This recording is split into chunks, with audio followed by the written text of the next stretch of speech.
Fatima Shirazi homemade product استعمال کرنے سے 1 منتھ میں 10 kg تک آپ اپنا وزن کم کر سکتے ہیں۔ سب سے کم دام میں ویٹ لاس کا طریقہ ہمارے یہاں موجود ہے، وہ بھی no side effect, no diet, no exercise کے ساتھ۔ آج ہی کانٹیکٹ کریں Fatima Shirazi homemade product سے اور اپنے آپ کو خوبصورت بنائیں۔ Fatima Shirazi homemade product, Golden Heights Colony, pillar number 213، Rajendra Nagar, Hyderabad, 8142877400۔ Lok Sabha election 2024 کے پیش نظر کیا دونوں پارٹیاں حیدرآباد میں کانگریس AIMIM کی دوستی کے اظہار سے خوفزدہ ہیں؟ تلنگانہ میں کانگریس اور AIMIM ایک دوسرے کے قریب ہونے کی باتوں کو اکثر مسترد کر رہے ہیں، جبکہ چیف منسٹر ریونت ریڈی سے لے کر حیدرآباد کے رکن پارلیمنٹ اسد الدین اویسی نے واضح طور پر باہمی تال میل کی ضرورت کا اشارہ دیا ہے۔ تو اب سوال یہ اٹھتا ہے کہ اگر دونوں جماعتوں میں دوستی ہو گئی ہے تو اسے ماننے میں کیا حرج ہے؟ اسی بات پر تلنگانہ کانگریس کے سینئر نائب صدر جی نرنجن نے دعویٰ کیا ہے کہ ان کی پارٹی اس بار بھی حیدرآباد لوک سبھا سیٹ سے بہت سنجیدگی سے لڑ رہی ہے۔ ان کے مطابق تلنگانہ کے لوگ جانتے ہیں کہ AIMIM نے گزشتہ 10 سالوں میں ملک میں BJP کی B ٹیم کی طرح کس طرح سے کام کیا ہے۔ انتخابی چندہ دینے والا ایک شخص ہیروں سے بھرے گھر میں رہتا ہے، جس کے خلاف CBI نے مقدمہ درج کیا۔ سینٹرل بیورو آف انویسٹیگیشن نے mega engineering and infrastructure limited کے خلاف رشوت لینے کا ایک مقدمہ درج کیا ہے۔ یہ وہ کمپنی ہے جو انتخابی بانڈز کی دوسری بڑی خریدار بن کر ابھری ہے۔ بتا دیں کہ مالک پامی ریڈی پچی ریڈی ایک ارب پتی ہے جو کہ آندھرا پردیش کے ضلع کرشنا کے کسان کا 5واں بچہ ہے۔ فوربس کے مطابق پامی ریڈی بچی ریڈی کی ذاتی مالیت 2.3 بلین تقریباً 19,230 کروڑ روپے ہے اور یہ حیدرآباد شہر میں بنائے گئے گھر ہیروں کے شکل کے گھر میں رہتا ہے۔ شہر حیدرآباد میں جعلی ووٹوں کے الزام پر اسد الدین اویسی نے مادھوی لتا کو کرارا جواب دیا۔ لوک سبھا انتخابات کے پہلے مرحلے میں اب صرف چند دن باقی رہ گئے ہیں۔ دراصل AIMIM کے صدر اسد الدین اویسی کا ایک بیان سامنے آیا ہے جس میں مادھوی لتا کے حلقے میں تقریباً 6 لاکھ جعلی ووٹوں کے الزام کو مسترد کر دیا گیا ہے۔ بتا دیں کہ بھارتیہ جنتا پارٹی کی حیدرآباد سے لوک سبھا کی امیدوار مادھوی لتا کے الزام کو مسترد کرتے ہوئے انہوں نے کہا کہ الیکشن کمیشن ووٹر لسٹ کے معاملے کا خیال رکھتا ہے، لہٰذا یہ الزام الیکشن کمیشن کو گالی دینے کے مترادف ہے۔ اسد الدین اویسی جو کہ حیدرآباد حلقے سے انتخاب لڑ رہے ہیں حیران ہے کہ اس معاملے میں ان کا آخر کیا کردار ہے۔ AIMIM لیڈر نے کہا کہ ناموں کو شامل کرنے اور حتماً ووٹر لسٹ کی اشاعت کا عمل الیکشن کمیشن پر ہر سال کرتا ہے جس میں وہ چیئرمین نہیں ہے۔ انہوں نے کہا تو پھر یہ الزام الیکشن کمیشن کو گالی دینے کے مترادف ہے۔ مہاراشٹر اور تلنگانہ دونوں میں 14 گاؤں کے 4,000 ووٹرز اس آنے والے الیکشن میں اپنا ووٹ ڈالیں گے۔ مہاراشٹر اور تلنگانہ کی سرحد پر واقع 14 دیہاتوں کے تقریباً 4,000 ووٹروں کو ایک بار نہیں بلکہ 2 بار ووٹ ڈالنے کا موقع ملتا ہے۔ مہاراشٹر کے چندرپور حلقے میں پہلے مرحلے میں 19 اپریل کو ووٹ ڈالے جائیں گے، لہٰذا تلنگانہ کے عادل آباد حلقے کے لیے چوتھے مرحلے میں 13 مئی کو ووٹنگ ہوگی۔ ان دونوں موقعوں پر 14 دیہات کے ووٹرز دونوں جگہوں پر اپنا حق رائے دہی استعمال کر سکتے ہیں۔ تلنگانہ میں وعدے کی مضبوط بنیاد پر کانگریس پارٹی لوک سبھا انتخابات میں 17 میں سے 14 سیٹیں جیتنا چاہتی ہے۔ کانگریس نے اپنا قومی منشور نیا پتر جاری کرنے کے لیے تلنگانہ کا انتخاب کیا تو کیا پھر سیاسی مبصرین کے لیے اس کا مطلب سمجھنا مشکل نہیں تھا۔ یہ تلنگانہ میں منشور جاری کیا گیا جہاں بڑی پرانی پارٹی نے نومبر 2023 کے اسمبلی انتخابات میں بھارت راشٹر سمیتی BRS کو بے دخل کر کے اپ سیٹ کر دیا۔ بتا دیں کہ نوجوانوں، کسانوں، خواتین، مزدوروں اور پسماندہ طبقات کے لیے کانگریس کی ضمانتوں کا اعلان کرنے کے لیے گزشتہ ہفتے حیدرآباد کے مضافات میں تکوگوڑا میں ایک بڑے پیمانے پر جن جاترا کا انعقاد کیا گیا تھا۔ کانگریس کے لیے تکوگوڑا کو خاص اہمیت حاصل ہے۔ یہیں سے سونیا گاندھی نے گزشتہ سال سپتمبر میں وجے بھیری ریلی شروع کی تھی اور جس نے اسمبلی انتخابات میں زبردست جیت کی راہ ہموار کی تھی۔ آئین میں تبدیلی کے لیے 2/3 نشستیں درکار ہے، بی جے پی رکن پارلیمنٹ کے بیان پر اکھلیش یادو نے جوابی حملہ کیا۔ اتر پردیش کے فیض آباد سے بی جے پی کے ایم پی اور امیدوار للو سنگھ کا ایک ویڈیو سوشل میڈیا پر اب کافی وائرل ہو رہا ہے۔ یہ وائرل ہو رہے ویڈیو میں للو سنگھ کہہ رہے ہیں کہ حکومت صرف 272 سیٹوں پر بنتی ہے، لیکن آئین میں تبدیلی یا ترمیم کے لیے 2/3 سیٹوں کی ضرورت ہوتی ہے۔ لہٰذا اسی بات کو لے کر بی جے پی رکن پارلیمنٹ کے اس بیان پر اکھلیش یادو نے جوابی حملہ کیا۔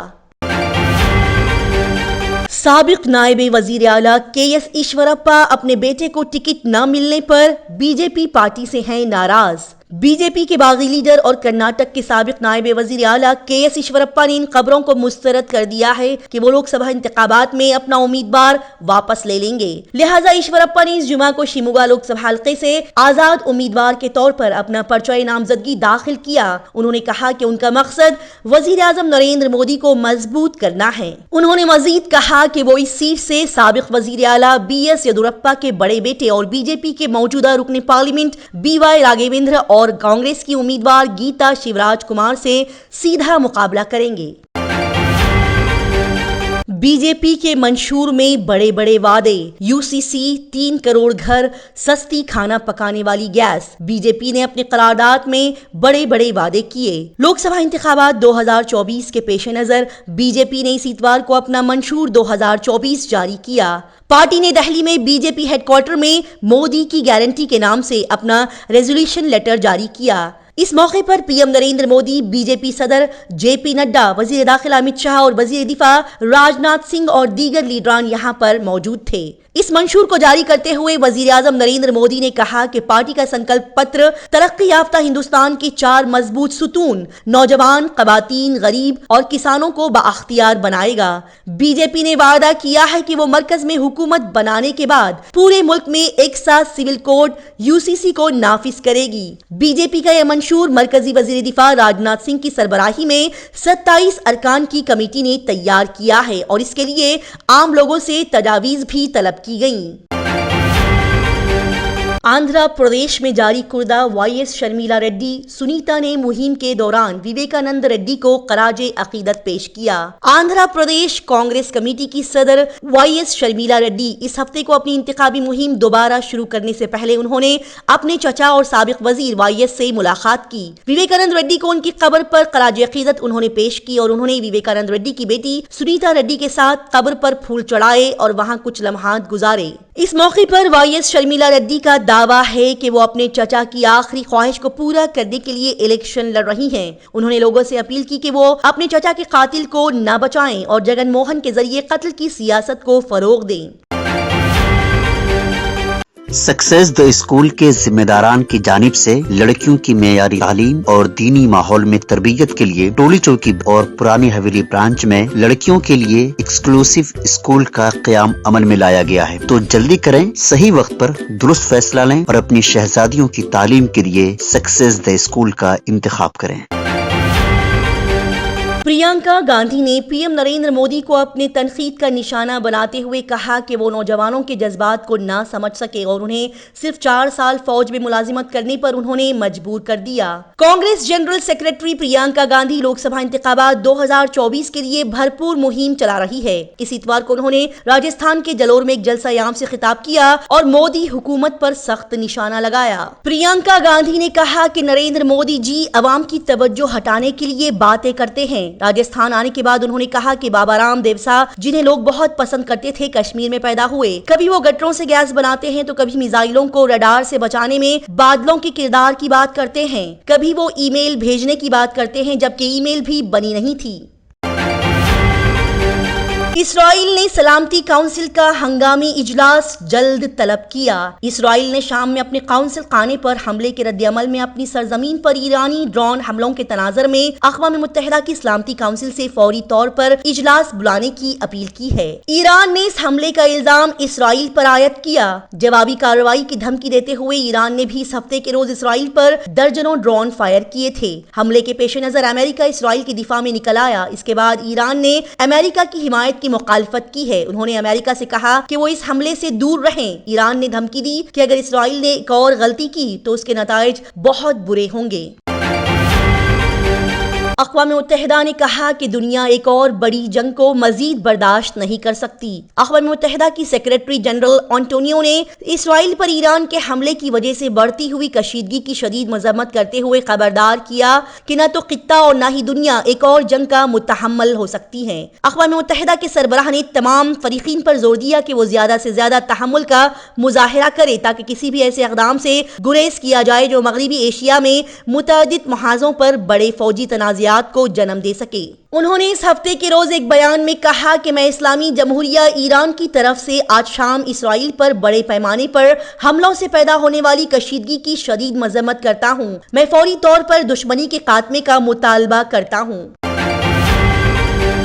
OECD نے کہا کہ سال 2023 میں بین الاقوامی امداد میں اضافہ ہوگا، جس میں انسانی ضروریات کے لیے تعاون میں بھی اضافہ ہوگا۔ سرکاری عطیہ دہندگان کی طرف سے بین الاقوامی امداد سال 2023 میں بڑھ کر 223.7 بلین امریکی ڈالر کی نئی بلند ترین سطح پر پہنچ گئی، جو کہ سال 2022 میں 211 بلین امریکی ڈالر سے زیادہ ہے، کیونکہ فراہم کنندہ ممالک نے یوکرین کے لیے امداد کے بہاؤ اور اقتصادی تعاون میں اضافہ کیا ہے، اور تنظیم کی جمع کردہ ابتدائی اعداد و شمار کے مطابق اقتصادی ترقی OECD کے لیے ترقی پذیر ممالک کو مزید انسانی امداد کی ہدایت کی گئی ہے۔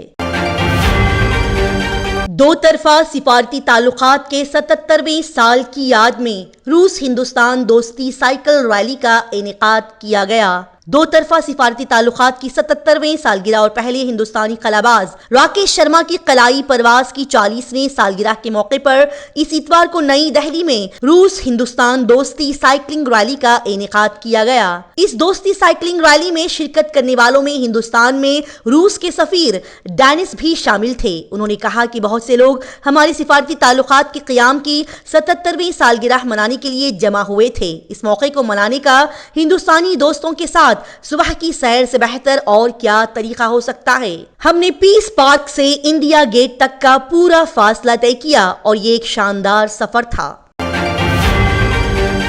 ہم انہیں نقصان پہنچائیں گے۔ اسرائیلی وزیر اعظم نتن یاہو نے ایران کے حملے کا سخت جواب دینے کا عزم کیا۔ اسرائیلی وزیر اعظم بنجامن نتن یاہو نے آج کہا کہ ان کا ملک برسوں سے ایران کے براہ راست حملے کی تیاری کر رہا ہے اور جو بھی انہیں نقصان پہنچائے گا وہ اسے ضرور نقصان پہنچائیں گے۔ آپ کو بتا دیں کہ ایران کل رات اس مہینے کے شروع میں شام کے دارالحکومت دمشق میں ایران کی سفارت خانے پر بمباری کے جواب میں ایران نے اس ہفتے کی رات دیر گئے اسرائیلی علاقے کو براہ راست نشانہ بنانے والے دھماکہ خیز ڈرون اور میزائلوں کا ایک بیرج شروع کر دیا۔ جرمنٹن super speciality hospital doctor Mir Jawad Zar Khan senior experienced orthopaedic surgeon bone fracture joint replacement hip replacement اور اسپائن سرجری کامیابی سے انجام دے رہے ہیں۔ اس کے علاوہ neuro surgery, cardiology, gynaecology, dental, general medicine, dialysis اور فزیو تھراپی جیسے شعبجات میں انتہائی کامیابی کے ساتھ واجبی فیس میں علاج کیا جا رہا ہے۔ شیئرنگ اور پرائیویٹ رومز اسپتال میں 24 گھنٹے MRI، CT scan, 2D digital X ray, ultra sound, operation theatre, ICU اور لیب کی سہولت دستیاب ہے۔ آپ کی امیدوں کے عین مطابق جرمنٹن super speciality hospital, pillar number 150، Attapur, Hyderabad. اگر آپ نے ہمارے چینل کو ابھی تک سبسکرائب نہیں کیا ہے تو یہاں پر ریڈ کلر کا سبسکرائب بٹن دکھ رہا ہے، اسے کلک کریں اور ہمارے چینل کو سبسکرائب کیجیے اور ساتھ ہی ساتھ بیل آئیکن کو بھی کلک کیجیے، جس سے آپ کو تازہ اپڈیٹ ملتی رہے۔